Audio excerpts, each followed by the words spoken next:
कोई व्यक्ति दूसरे का अपमान क्यों करता है? क्या आपने कभी विचार किया है?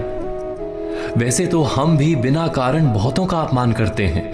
हमारा अपना अपमान भी बहुत बार होता है। संसार का सारा व्यवहार एक दूसरे का अपमान करने पर टिका है। जैसे पति अपनी पत्नी का अपमान करता है, पिता अपनी संतानों का अपमान करता है, नौकरी देने वाला अपने नौकर का अपमान करता है, अर्थात जो भी बलवान है वो निर्बल का अपमान करता है।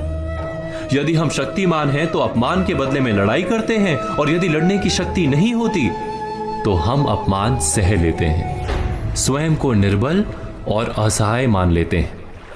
हमें छोटे होने का एहसास होता है। ऐसा प्रतीत होता है जैसे हमारी आत्मा कुचली गई हो।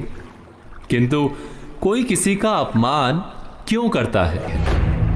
जब अपमान होता है तो मनुष्य को अपनी निर्बलता का एहसास होता है, और निर्बलता का बोध मनुष्य को कुचल देता है। वो अधिक से अधिक निर्बल बन जाता है, अत्याचार सहने की आदत सी पड़ जाती है, आत्मविश्वास का नाश हो जाता है। और जब आत्मविश्वास नहीं होता तो मनुष्य शराब और जुए जैसे व्यसनों में सुख ढूंढता है, मन से रोगी बन जाता है।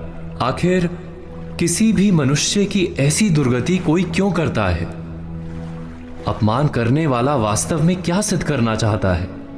कभी गहराई से विचार किया है? वास्तव में हम किसी का अपमान करते हैं उसकी निर्बलता सिद्ध करने के लिए, ये बताने के लिए कि हम अधिक शक्तिमान हैं। अर्थात वास्तव में अपमान करने वाला स्वयं अपने आप को शक्तिमान या बलवान सिद्ध करने का प्रयास कर रहा है। अपमान करने वाला हकीकत में अपनी शक्ति से आश्वस्त नहीं है, उसे अपनी शक्ति पर भरोसा नहीं है। दूसरों को चुनौती देकर वो अपनी शक्ति पर विश्वास प्राप्त करने की कोशिश करता है। क्या ये सच नहीं? जब हम किसी का अपमान करते हैं तो वास्तव में इतना ही प्रकट करते हैं कि हमें अपने बल पर भरोसा नहीं।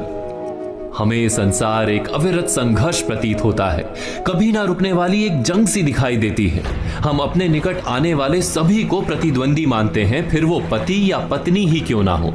हमें निरंतर लगता है कि हमें अपनी शक्ति सिद्ध करनी होगी, अन्यथा हमारा शोषण होगा, हम किसी के गुलाम बन जाएंगे।